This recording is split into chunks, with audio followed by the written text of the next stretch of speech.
한국은 세계에서 가장 독특하고 흥미로운 문화를 가진 나라 중 하나입니다. 한국 문화는 정말 많은 나라에 큰 영향을 끼쳤다고 해도 과언이 아닐 것입니다. 우린 중국인이라고요? 왜 한국인만? 한국인 만누리나며 중국 국적을 버리려는데? 제가 그동안 살았던 나라는 도대체 뭐죠? 그냥 국적을 포기할래요? 한국에서 한국인이 되고 싶어요? 여기 고국을 버리고 한국인이 되려고 하는 여성이 있었습니다. 안녕하세요. 저는 중국에서 살고 있는 샤오팅입니다. 저는 이번에 큰 충격을 받고 반쯤 정신을 놓고 살고 있습니다.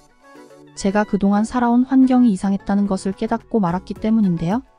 제가 당연한 것이라고 생각했던 것들이 전부 잘못된 것이고 다른 나라에서는 범죄로 여겨질 수 있다는 사실을 깨달았죠. 그리고 제가 그동안 했던 행동들에 대해서도 반성을 하게 되었는데요. 저에게 깨달음을 준 곳은 바로 한국이었습니다. 저와 가장 친하게 지내는 친구와 한국 여행을 갔던 것이 이러한 깨달음의 원인이 되죠. 불과 작년 여름이니 1년도 채 되질 않았네요. 저희는 해외여행 계획을 하고 있었습니다. 친구는 해외 경험이 많지만 저는 난생 처음으로 떠나는 여행이라서 설레었던 기억이 나네요. 친구가 갔었던 나라는 미국과 캐나다, 일본 등이었다. SCREW고 하는데 저에게 한국은 그나마 가깝고 저렴한 편이라 가는 것이지 크게 기대할 것은 없다고 말해주더라고요.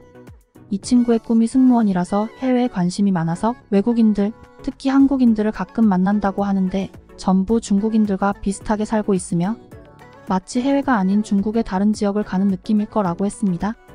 저는 친구의 말만 철석같이 믿고 있었죠. 친구가 가보자고 해서 가는 여행이기도 하고 가면 중국말도 잘 통할 거라는 친구의 호언장담에 흔쾌히 수락했기도 했습니다. 사실 그건 말도 안 되는 이야기였죠. 공항에 도착해서 청소를 하는 직원에게 중국어로 길을 물었더니 못 알아듣겠다는 표정이었고 식당에서도 중국어로 주문을 하니 인상을 찌푸리더라고요. 저와 친구는 놀랄 수밖에 없었죠. 오직 중국어만 할 줄 아는 상황에서 이런 황당한 일을 겪게 되다니요. 저는 친구에게 약간의 화를 내기도 했어요. 도대체 이게 무슨 일이냐고. 한국에서는 중국어가 전혀 통하지 않고 오직 한국어만 사용하는 나라이지 않냐고.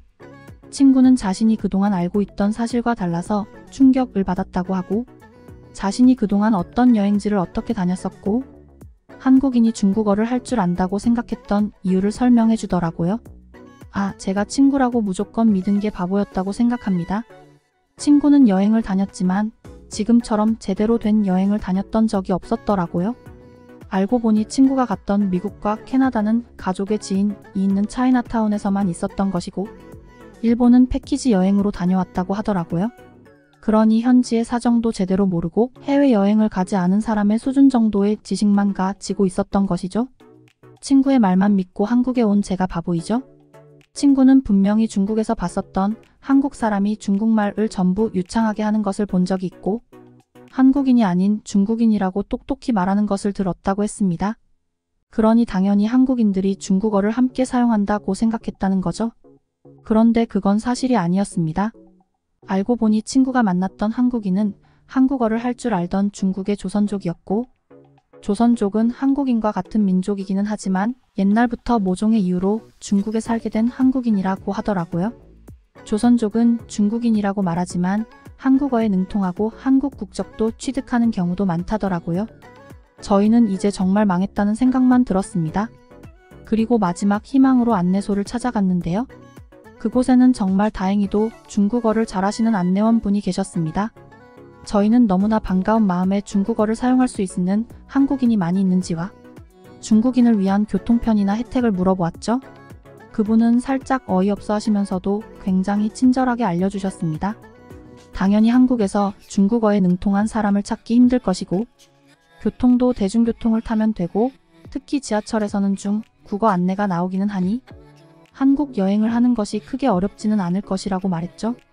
그리고 저희에게 번역기 어플을 설치하고 그곳에 말을 하면 한국어로 바꿔져서 나오니 이용해 보라고 조언도 해주었습니다.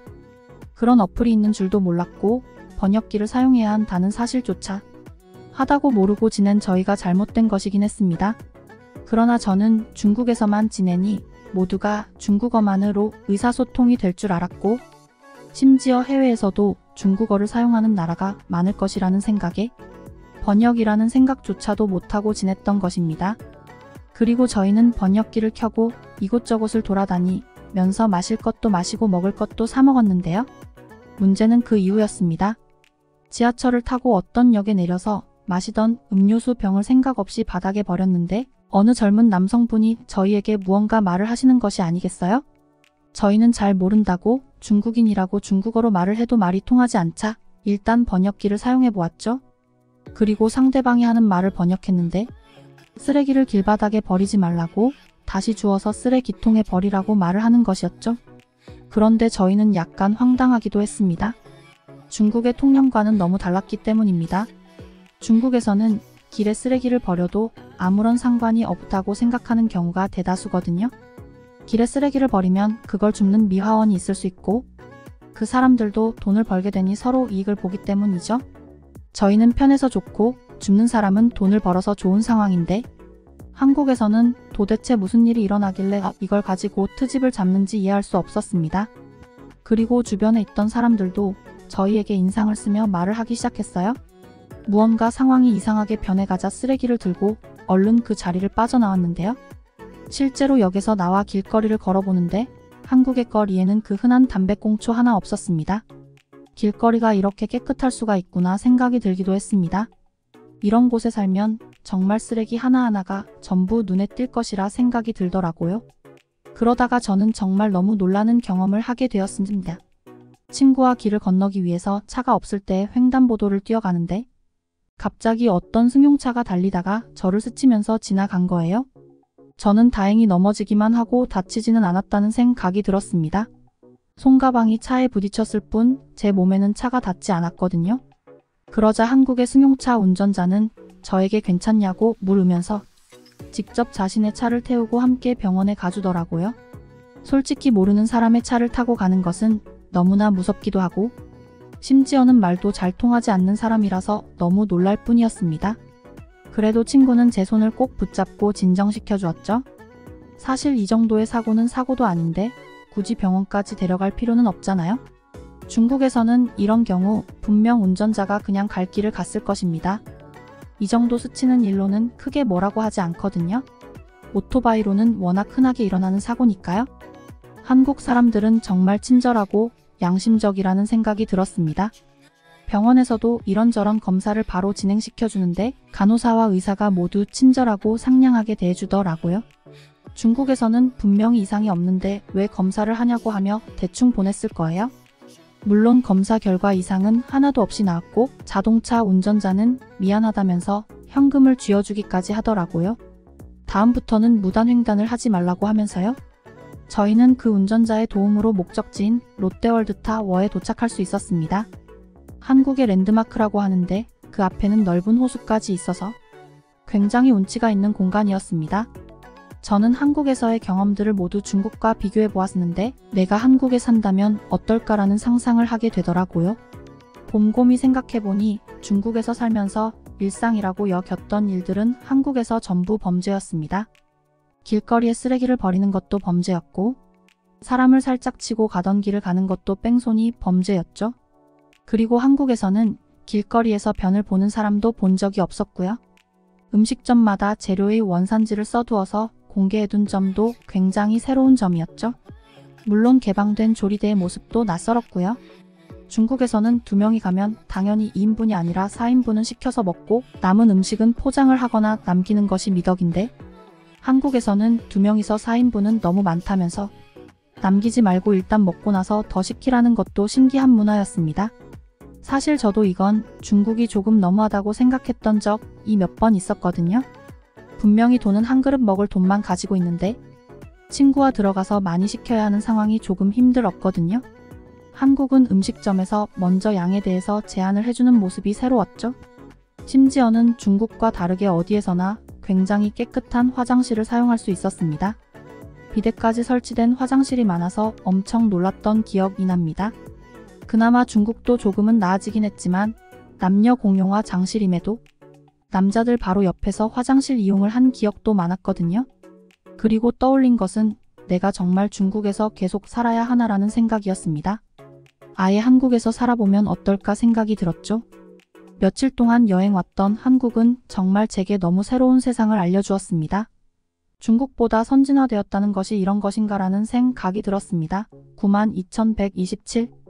친구는 아무런 생각 없이 그냥 중국이 편하다며 하던 대로 살고 싶다고 하지만 저는 조금 다르거든요. 그동안 중국에 살며 불편하다고 느꼈던 것들이 한국에서는 전부 잘못이라 여기고 있고 모두가 그러한 의식을 가지고 지키면서 살고 있잖아요. 저는 사는 지역이 바뀌거나 환경이 바뀌어도 크게 상관없이 적응을 잘해서 한국에서도 적응을 잘하며 살 것 같더라고요.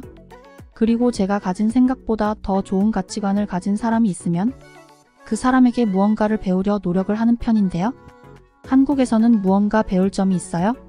친구는 저한테 계속 그게 무슨 말이냐고, 중국이 훨씬 좋은 나라라고, 한국에 며칠 있어 보더니 왜 제가 바뀌었냐고 말하지만 저는 중국이 익숙해서 편한 것뿐이지 한국에서 경험한 것들을 곰곰이 따져보면 분명 한국의 환경과 사람들이 더 저한테는 잘 맞는 것 같더라고요. 친구는 한국이 너무 작고 잘 보이지도 않는 나라이니 다른 나라 사람들이 무시할 것이라고 하는데 일단 그건 저에게 흐르는 중국인의 피가 있으니 상관없을 것 같더라고요.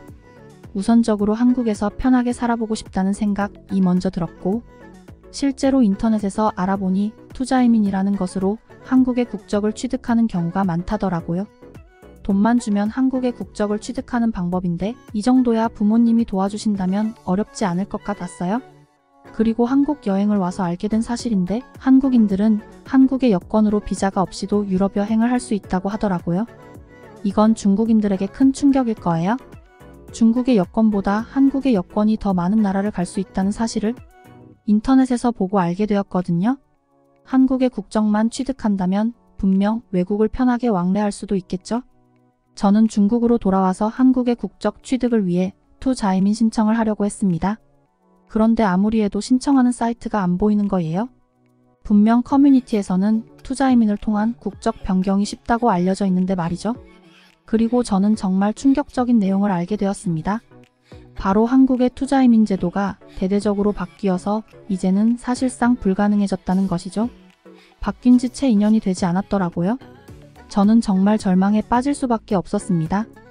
한국인 국적을 취득해서 한국의 도시에서 살아보고 싶었고 한국에서 유럽이나 해외를 비자 없이 자주 왕래하며 글로벌한 삶을 꿈꿨거든요. 그리고 한국의 의료 시스템이나 여러 인프라도 무척 부러웠습니다. 생각보다 쉽다고 생각해서 너무 편하게 생각한 제가 잘못한 일이겠지만 이미 얻었다고 생각한 한국 국적을 허무하게 놓쳐버린 것 같아서 분통이 터지더라고요. 그리고 중국 길거리를 걸어보는데 쓰레기는 여기저기 널브러져 있고 담배꽁초도 땅에 밟히고 중간중간에 개똥인지 사람의 변인지 모를 것들이 있었고 위통을 벗고 배를 내놓고 다니는 아저씨들과 제 옆으로 스치면서 달리는 오토바이들까지 한국에 비하면 한마디로 무법천지였습니다.